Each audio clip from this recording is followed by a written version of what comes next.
And being honest, fuck that. Fuck political correctness. You give a shit. Fuck.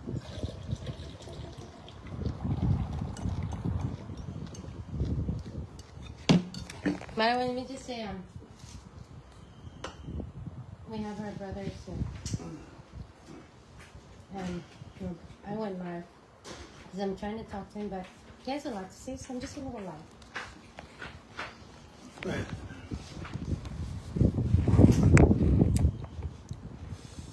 Okay, you're on. No, so what do you want to talk about? So, Like how fucked up the system is? I mean, yeah, like, We are part of the problem. When people talk, but they don't want to produce, like I keep saying, it's like you're wasting everybody's time. You're saying that, it's like being back in fucking high school, or freaking junior high where he said, hey, she said, hey, that, like, I don't know, but I think I'm a grown man. You know what I mean? I don't need to be listening to rumors. Fucking facts. The people that are in there, like they keep telling me, like, hey, I got evidence. Okay, where is the evidence? Oh, I'll get it. And here we are. I'm like, this is gonna be like what?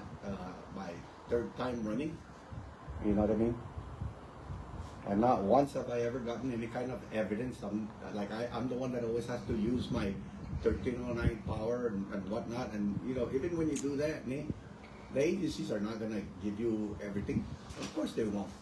So let me just be honest with you, okay?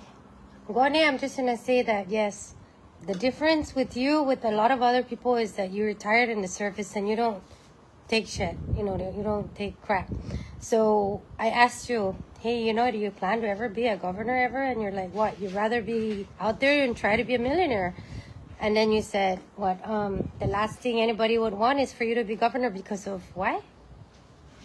I'm the last person you want to be governor. Because I would cut everything that doesn't need to be there. No.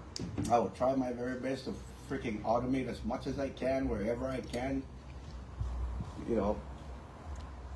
There's no way in hell that you're gonna survive with a bloated government and people that they're just squandering everything.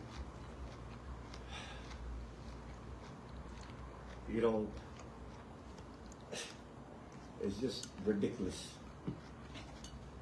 I'll do my best, but this thing has this political stuff has taken a toll, on my former marriage, like communicating with my kids, my current marriage, But it's the sacrifice that you have to make because you choose it and you live with the consequences, But serving the people is never a bad thing, and it's not the fact that I love doing this, it's because I think it needs to be done. Because this is home. I mean, this is not just home. This is life. This is family. This is, I grew up here. You know what I mean? I went to the States and I tried growing up in the States and I did not like it one bit. I could not wait until I got back. And as soon as I got back, shoot. When my mom was trying to tell me to go back, fuck that, hell no. This is home. So I have another question. I asked you, I really would love to speak in tomorrow, but because that's us. But let me just say it in English. I have asked you about CUC. You said that you have a very strong feeling you can fix it. Well, I don't know if you can fix it, but you understand what's going on, and you understand the machines, the equipments, but also you also applied, right? And they denied an engineer. You're an engineer, right? Technical. Yeah, I went to in the Navy. They send you to all kinds of school. So, they sent me to a diesel engine technical school. There's nothing about a diesel engine that I don't know. You know what I mean? And like different kinds of diesel engines, from Fairbanks to Copious Stick to Yanmar to Caterpillar to Cummins to just everything, you know. And the Navy is a very, very awesome, you know, organization to be in, especially when you know, when they see that you are very technically inclined, you know what I mean? They'll try to send you to as much school as they can, you know. And I practically went to a lot of freaking school. I went to so much school that I ended up like being part of the team that actually revamped and reorganized and then redid the curriculum. And this is for the whole, you know, naval engineering, with the exception of like the nuclear engineering, you know. But all the, you know, non-nuclear, you know, schools, I was part of the team that actually, you know, we had to revamp and bring the Navy curriculum to the 21st century. Because when I went to school in 96, you know, they were teaching us like World War II shit, Korean War shit. But then when we went to the ship, it was not like that. You know, so a lot of the things that we learned, you know, other than the basic things, it was a good thing. But the ship got advanced that they were not teaching it in school. So, you know, the Navy decided that, you know, like I should go to, you know, to Naval Engineering Training Command in Great Lakes and, you know, be an instructor. And when I was there, you know, I earned a certificate as a master training specialist, you know what I mean? And when you get that kind of credential, you know, and certification, that gives you like a subject matter expertise where you can write a curriculum, you know what I mean, to bring it up to date, bring it into the 21st century. So you're telling me that these UC machines are ancient, and that what am I not understanding, and a lot of people don't understand about? These engines are like over like what the last time they ever got replaced where it was like the early 80s, you know what I mean? And then everything they've been getting so far has been refurbished engines, you know what I mean? And these refurbished engines are like they're old engines, they just overhauled them. And then we bought them, you know. So it'd be very easy to even maintain it, right? No, they're not easy they're not, well, they are easy to maintain, but the parts is, you know, crazy because these old engines that have been overhauled and then they are sold as refurbished, right? Now, these engines could be like 30, 40 years old, but then they took old stock, right, that they didn't sell to rebuild it.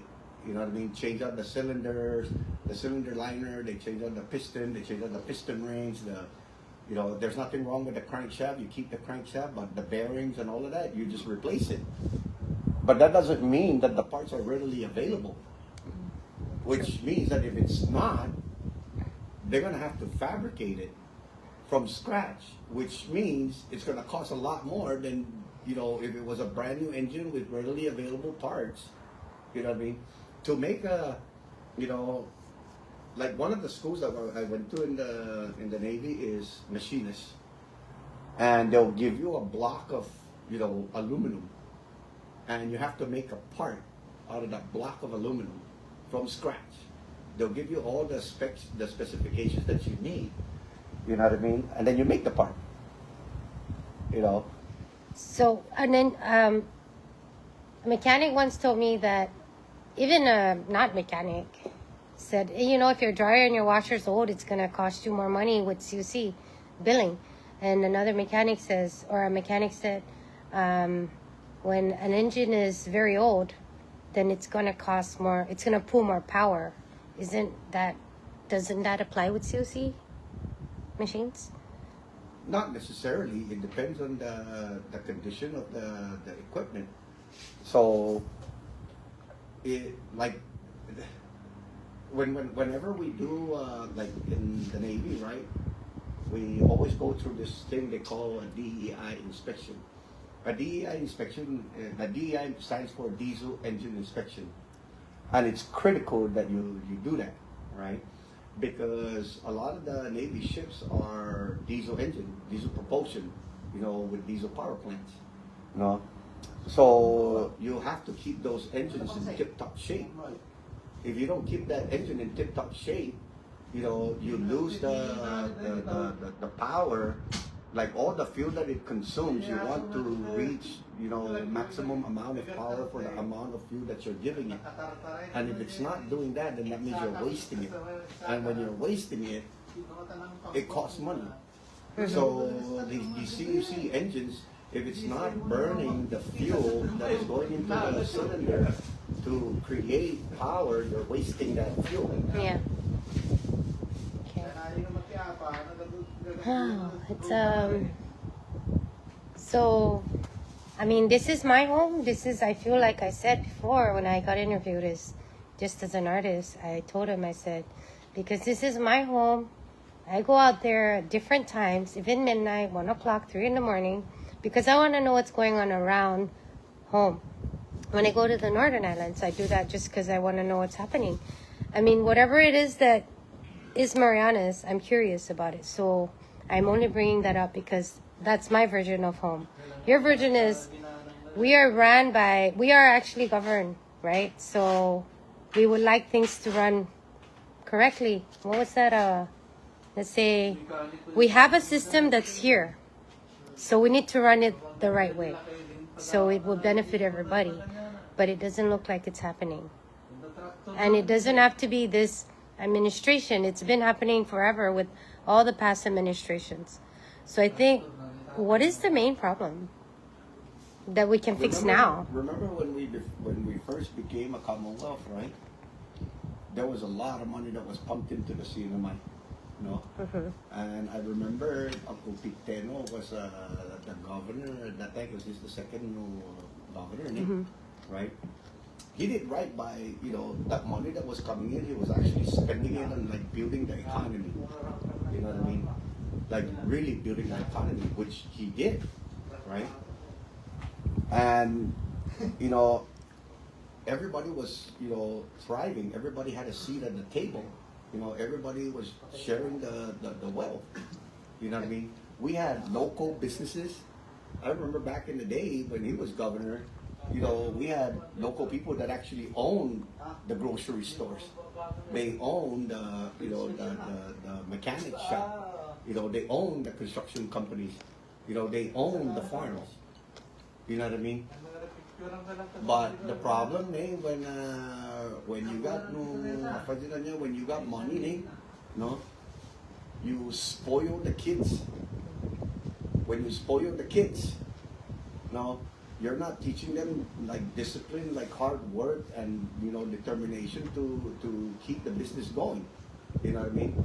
And it boggles the mind that like growing up over here and seeing like some of my family, they grew up with a silver spoon in their mouth. And instead of continuing the legacy businesses that their parents or their grandparents built, they sold the business because nobody wants to work the business, which is crazy because this is the thing that gave you that silver spoon in your mouth, and you could have given you could have passed that silver spoon into your kids, but you didn't.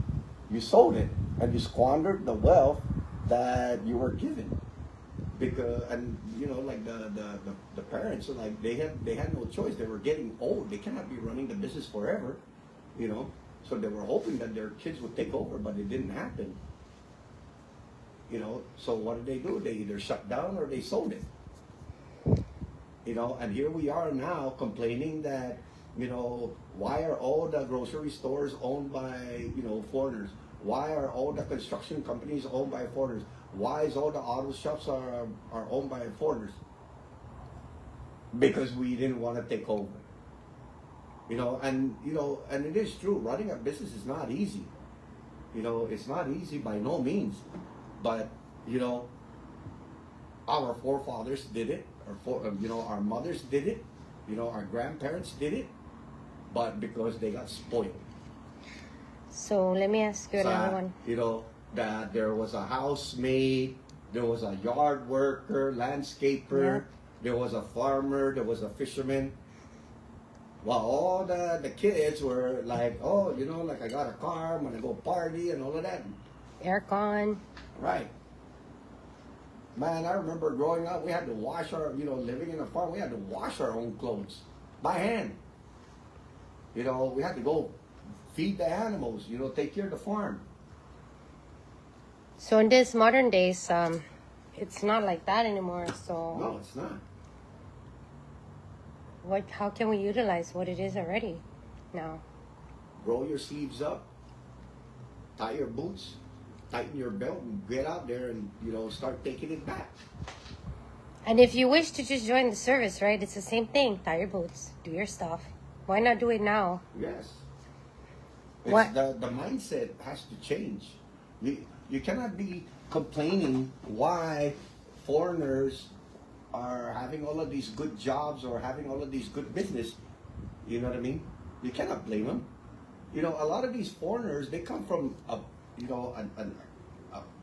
from poverty, and they came over here. They saw the opportunity and they took it. And there's no way you can blame anybody for that, because you would do the same thing. You know what I mean?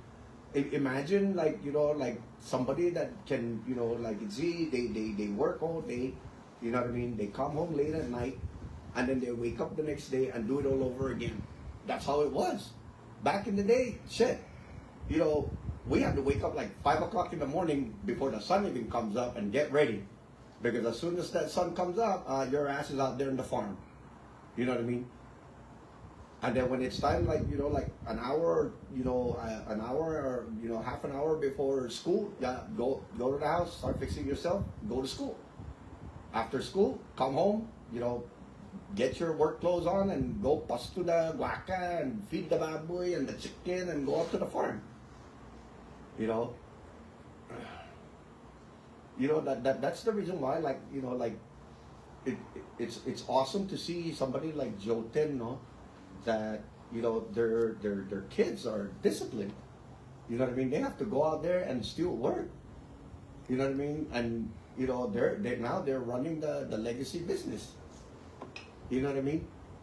And we had legacy businesses, but it seems like they're the only one that got it right. You know what I mean? And this easy money thing is just crazy.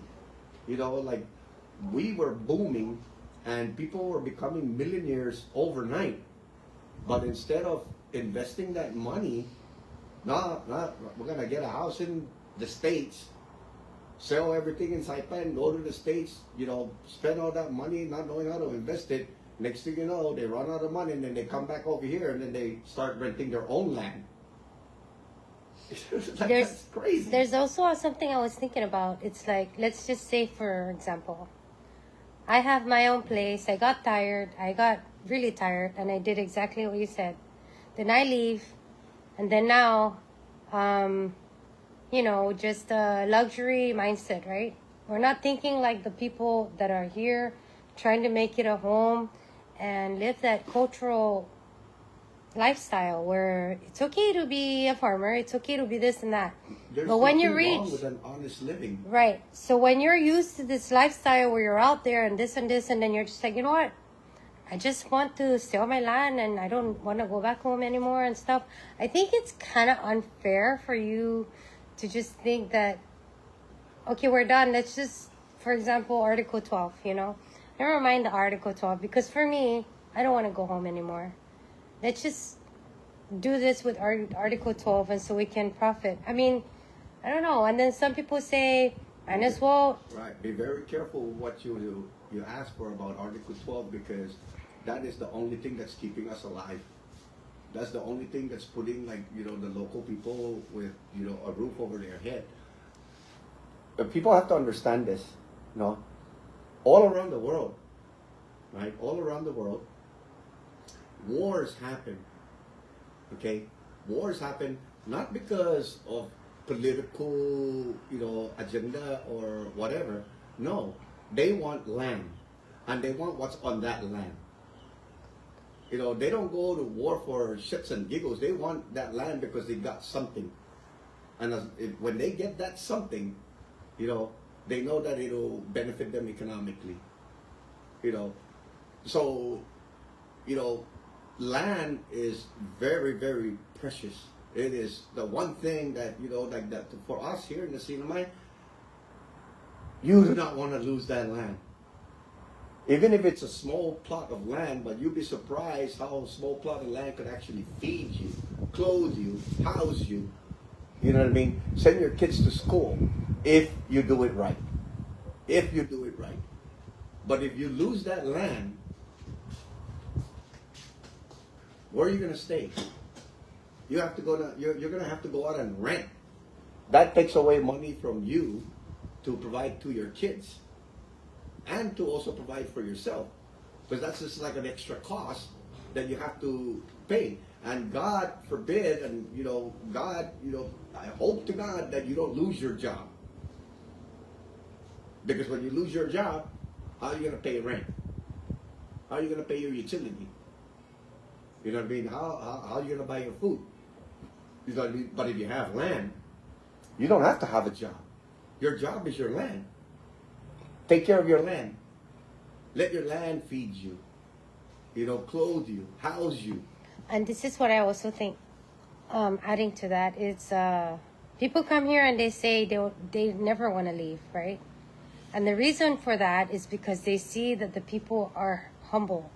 But when you take land away from them and they struggle, they're going to be upset, where it's like, I used to only take 10 minutes to get to my dad's house, but now it takes 30 minutes, and then it adds up to an hour because we decided to get rid of our culture in terms of like land, right? When you get rid of your land, that means there's no more farming, there's no more family time, there's no more this and that. You start locking your doors because, you know what I'm saying? Like, that equation is very clear. Yeah, but it's, you know, I could, you know, it's our fault. You know what I mean? I could, you know, in my experience, I can honestly say that, in my opinion, that it is our fault because we let it happen. You know what I mean? We let it happen. Can we fix it? Yes, we can. But the mindset has to change. You know, we can never be, you know, no, like self-sufficient when it comes to building our economy, because we just don't have the foundation to do it and the know-how. You know, we lack skill. You know what I mean? We lack skill. Okay, brother? Yeah. So, if you lack skill to run your business, what are you going to do? You have to find that skill set somewhere. You know what I mean? And that's why we depend on foreign labor, because nobody wants to go out there and, you know, do the farming anymore. Nobody wants to really go out there and do landscaping anymore. Nobody wants to work at the, you know, at the hotel to be, you know, a house cleaner or something like that. You know what I mean? I mean, shoot. Like, some people don't even want to work as a bagger boy or a stalker. Right. You know what I mean? I'm like, shoot. I used to work at my uncle's place, you know, back in the day. There were, he used to have pop store. You know what I mean? And he hired me to work at the store as a, you know, stalker, bagger, you know, clean this up, clean that up, you know what I mean? Unload the container, you know, all of that. You know what I mean? So there's nothing wrong with that kind of job. You know, I used to work as a gas station attendant, you know, and it was crazy because, you know, there was a point in my life where, you know, I had, like, you know, working at the farm, right, going to college, working at the college under the student work program, you know, and then at the same time working at Townhouse, you know, men's department store, and then working at the poker place that used to be right next to KFC, you know. So imagine that. I had like 4 fucking jobs, and then going to college at the same time. And guess what? I didn't have a car. I walked. I walked from, like, literally, we stayed here on this land, you know, helped my dad with the farm in the morning, and then when it's time to go to school, I walked from here to NMC, you know. And then after I finished going to school and my class and going to work at NMC, I walked my ass from NMC to Townhouse to work at the clothing department store. How old were you? I was like 19. I heard you went to Mount Carmel. Is that true? Yeah. You didn't look like a Mount Carmel. I heard that you were really smart too. No, I wasn't smart. But they say you were the smart one in class. I went to school, but I hardly ever in class. Because you're smart, right? No, I just couldn't stand. I like to have a conversation, not so much as a debate, but a conversation. Because there's one thing I always there's one thing I've always had, in me was that reading. I love to read, and I love writing. You know what I mean? And then, I was pretty fast in typing. You know what I mean? And I love to read. So, if I wasn't in class, either I was out in the gym, in Mount Carmel gym, playing basketball with, I remember back in the day, the PE teacher would Vincent, you're not supposed to be here. This is not your class. So when they chased me out, then I'd go to the library, and then I'd read. Because I don't want to be institutionalized, I guess you might say it, where I cannot debate the teacher when they're talking about something. You know what I mean? And they don't like it when I ask questions like why, why? Then I want to know why. Why is it like this? Especially in math class. You know what I mean? Why is it I understand why 1 + 1 is 2. You know what I mean? It just makes me wonder why. Yes. You know what I mean? And shit like that. Why do I have to learn something that has nothing to do with, I understand, yes, mathematics has a lot of things to do in life, but not my life. Why do I have to learn certain things that has no application in my life? You know what I mean? Let's say, for example, going to college, right? Man, to this day, I'm still going to school. Imagine that. You're still going to school? I'm turning 54, yes. What do you mean? I still go to online school. And, okay. So, I go to school, right? And I'm learning all of these things. But, and I got more than enough college credit to, graduate, 2-3 times over. Like a doctorate? Yeah. But I choose not to, and there's a reason why I choose not to, because in the military, and in your benefit, right?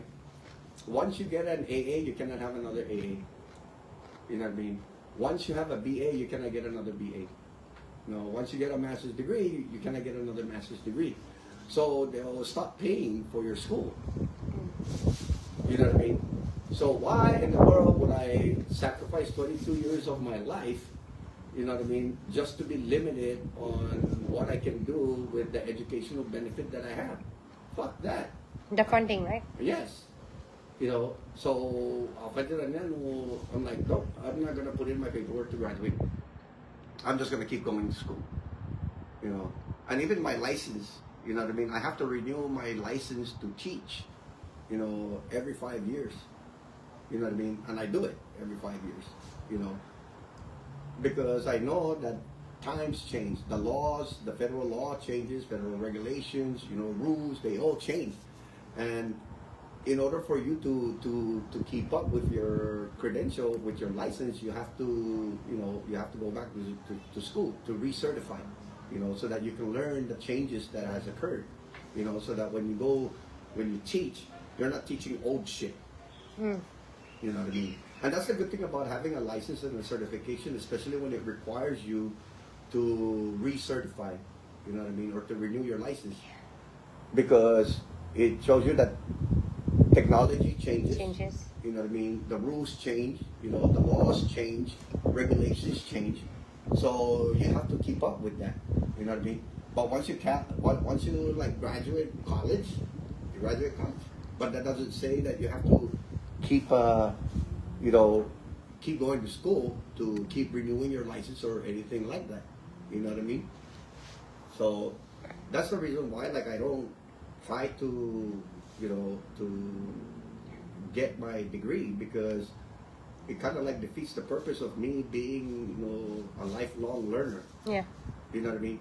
Why should it keep coming out of my pocket when I can take up assignment like, yeah, you still owe me, and I'm gonna take this thing to the day I die. You know what I mean? You pay for it. So you seem I like gave you my life. I gave you my body. I gave you my health, my mental stability, which is all fucked up now. you know what I know, mean? do you know what? I think you're a very dangerous person to be out there somewhere because you know so much, Agun. It's not because you learn so. I mean, you know so much, Nate. It's in a class Because you you live can life. really see stuff, Because and you're you- just like tired of seeing the same Right, BS. and it's You know, frustrating. it's frustrating. You Knowing travel, stuff can really the- frustrate you.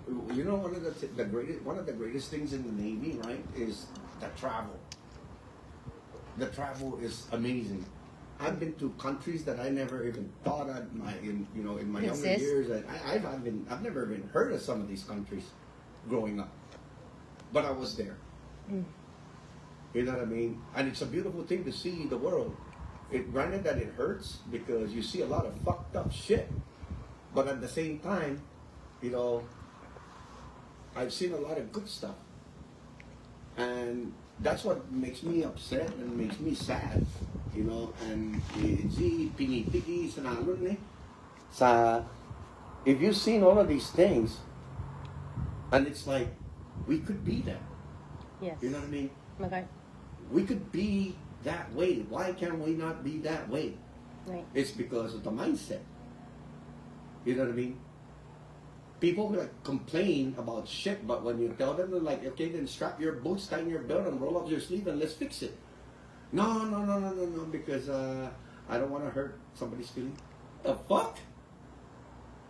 You know what I mean? So Fucking crazy. I'm turning this around because I want to let you know that the reason why, sometimes I message Corey because I'm like, hey, you know what? I miss having intellectual conversations with somebody. So yeah, I'm here to actually ask him about something, but we didn't even talk about it yet. But he is somebody I can really sit down and have a conversation with because he's fair. His truth is very educational, and it's growth. Luis Sangonia, right now, I'm just letting you know that he's very knowledgeable. He sees the bigger picture.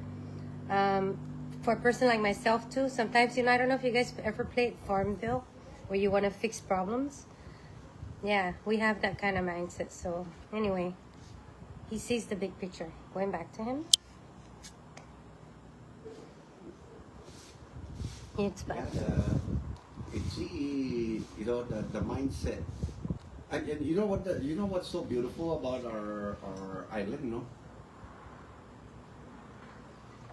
It's that we are able to adapt to changes, and I guess we're able to adapt to changes because of 400 years of colonial, rule. No, that it's not like we have a choice. It's either you comply or you're dead. From the Spanish to the Germans to the Japanese. Of course, America didn't kill us, but the war did. You know what I mean? And speaking about that war, right? Imagine this. Before the war, right? The Sinamay population before the war was like 80,000 or something like that, right? After the war, Who's 80,000? the Sinamay. Oh, that's a lot. Because we were under the Japanese rule. You know what I mean? They were, after the League of Nations, gave Japan, the authority to rule over us, because Germany lost the war, right? So they annexed, not so much as annexed, but the League of Nations, placed us under the stewardship of the Japanese, government, or the imperial government back then. You know what I mean? We were over. What I do know is that we were over 50,000. No, after the war, guess how many people was left? Hey. Guess how many local people were Oh left? my gosh, don't tell me. What is it? 4,000. Wow, 4 fucking thousand. that's messed up. And then when somebody in the States talk about, gee, endangered species. Yeah, we were a fucking endangered species. Yeah. If you're going from like 50,000 or something like that population, and then after a war, your population is down to like 4,000, and then you get placed in a fucking concentration camp. Thank God I'm not, I never lived it. But reading the history, and watching like all these old documentaries about how the cinema was and how the cinema looked like after the fucking war that we didn't even fucking create. We just so happened to be right in the middle of fuck shit. Yeah. You know what I mean? We didn't ask for this shit. Mm-hmm. We didn't ask for the Spaniards to fucking come over here and spread their goddamn bullshit. You know what I mean? We didn't ask the Germans to come over here, the Japanese, or let alone the Americans. We just so happened to be caught in this great political, powers that be around the world. But whatever, it's already happened. Yep. Can we learn from it? Yes, we can. But have we learned from it? Right. Fuck no. Exactly. You know what I mean? Yes, America is great because they gave us the opportunity to decide what we want to do with ourselves. And we decided, you know what I mean, to be, independent from everybody else. And to be in the political, union with the United States. It's a contract. We have a contract with the United States government. And the United States government, as perfect as it may not be, or as imperfect as it is, you know what I mean? To me, it's still the greatest fucking country in the world. Yes. You know what I mean? And I'm glad to be part of the American, political system. But yet, at the same time, the way of what our founding fathers wanted for us and prayed and and negotiated for us, we've strayed. And there's this book. Let me bring that shit up.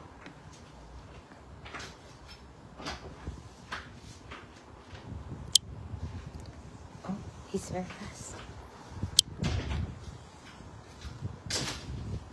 This book. This is an awesome book. Pardon? It says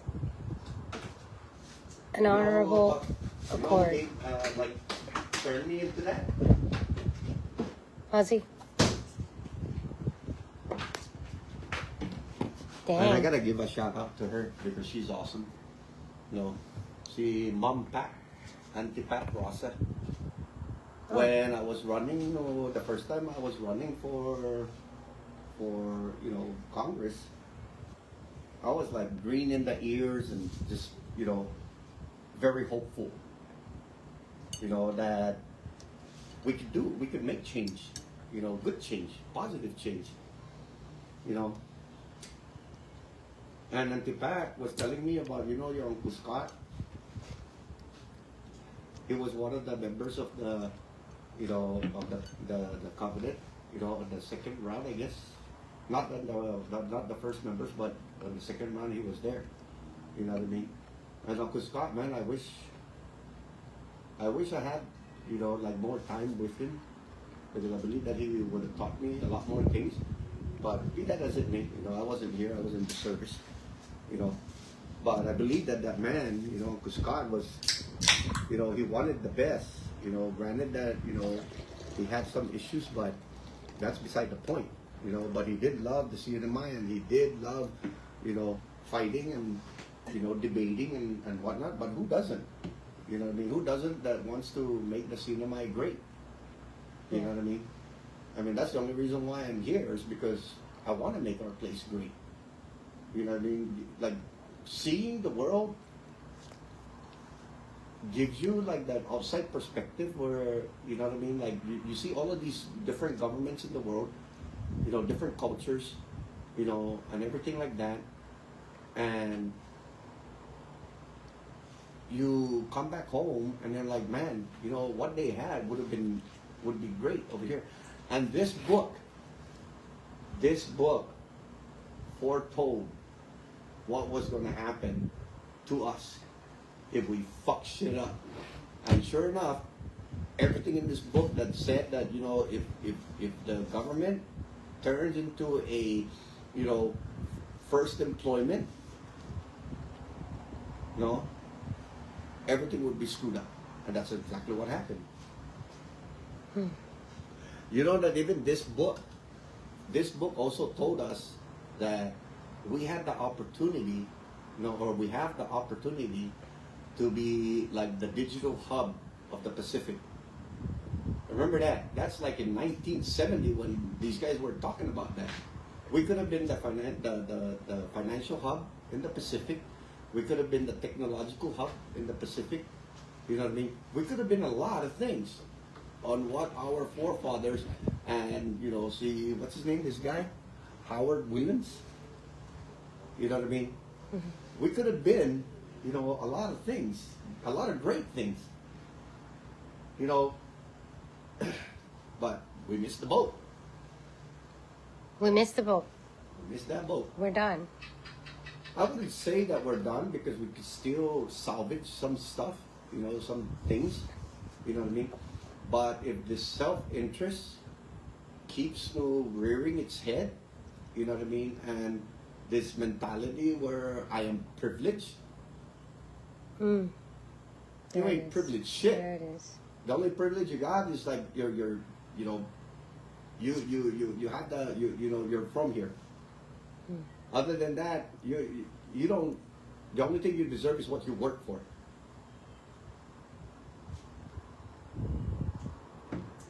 You know, like one of the things that I do, right, to earn extra money, because God knows that, you know, being a legislator, you earn shit money. You know what I mean? It's You told me this. Yeah, you know, it's cleaning out sewer pipes. Okay. There you go. You know what I mean? There you go. There's nothing wrong with cleaning out sewer pipe to earn $100 in like less than 45 minutes. Should be more. It's good. It's good money. 45 minutes, $100. Why not? Oh damn! Wow. You know what I mean? Cleaning ACs. You know what I mean? For 45 minutes at $80, I'll take that too. You know, but it's the mindset. Oh, I'm too good for that. You're too good for that, but you're not too good to like line up in food stand. Are you fucking kidding me? The fuck out of here. If you claim that this is your place, then take it. Don't keep saying that you know you're from here and shit like that, but yeah, you don't want to work it the way our grandparents and parents worked it. So how do we fix that? If The mindset. the mindset, how can we? How ne? You just wake up and just go do it. Just get up and do it. You cannot say that you want to do this and you want to do that, but then at the same time just sit on your ass. But sometimes they need encouragement. They need like that inspiration. if They need you around, probably like people like yourself, like us. If you need encouragement by somebody else, you already failed. You gotta go out there and get it. The world is out there. You know, if there's nothing wrong with you mentally and physically, what prevents you from going out there and actually getting it? There you go. If there is nothing wrong with you physically and mentally, why don't you go out there and get it? And here's the crazy part. Here's the crazy part, right? There are people actually out there with disability that actually have a job. Yes, yes. You know what I mean? Yes. They actually have a fucking job. Yeah. Truth. You know? So if you have no mental disability, like you can't read or, you know, like you're autistic or whatever. Right. You know, you're not that. And also, if you're the people around you are makes you feel like you're not good enough, what do you say about that? Like, let's just your own parents to make you feel like you're not good enough. Get away. How? Just get away. Cut them off. Those are like, see, like dead weight. You know what I mean? No. If they're not helping you progress, then they're helping you regress. Is that what you want? You want to be just like, you know, like a deadbeat? You wake up every day, you hustle every day. It's not, you know, like, see, a comfortable life is not an easy life to attain. It's hard work. And a very successful life is not easy day. You got to go out there and work every day. the more you want it, the more you can get And it. maybe that's why they go and join the service, because that's the only way out. That, I wouldn't. I don't know. I wouldn't say that. I think that I learned. The Navy. Gave me an opportunity. You know what I mean, and I took it. You know what I mean, because like let's just, let me like bring this back a little bit. I never worked for the government before, ever, until I became a legislature. This is the first time I ever worked in the government, when I became a legislature. I never had a government job. I always worked at the private sector, or I would always hustle to do my own. And the military. And the military. The military actually opened up so many doors for me that, I cannot even begin to count the blessings that has given me. I could leave this island anytime I want. You know what I mean? Yes. And do things, somewhere else that are, beneficial to me. Yeah, personally. could pay you so much with the knowledge you have. Yeah. Right. But I choose not to. Why? Because this is home. Like I said, this thing has taken, this loving home has taken a toll on my, like my personal life. You know what I mean? But like I said, again, it's the sacrifices that we make on the decisions that we make. And you live with it. And you just hope to God that it's not for nothing. You know what I mean? But we will never know that it's not for nothing unless we stick all the way to the end. Yeah. And it's hard. But then again, success is not easy. It never is. But it's worth the fight.